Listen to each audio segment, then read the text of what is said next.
Ang problema kasi sa inyo, kapag sobrang bait ng tao, akala nyo tanga. Pag lagi kayong pinagbibigyan, lagi kayong pinagmamalasakitan, lagi kayong iniintindi, akala nyo uto-uto. Hindi nyo alam, may mga tao lang talagang mahaba ang pasensya sa mga katulad nyong makikitid ang utak.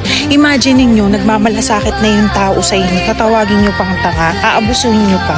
Alam nyo ba yung mga taong mahaba ang pasensya at saka magaling magpigil ng emosyon, mga matatalino yan. May hangganan yung pag-intindi nila sa inyo at kapag na-realize nila na kailangan na kayong tanggalin sa buhay nila, hindi na nila kayo tatanggapin pabalik. Kaya pag may na-meet kayong mga taong masyadong mabait para sa paningin ninyo, na feeling nyo weakness nila yon, huwag nyo silang abusuhin, palahalagahan nyo sila kasi hindi sa lahat ng oras may mamimit kayong ganyan. Ang pagiging isang mabuting tao ay kailanman hindi magiging kahinaan.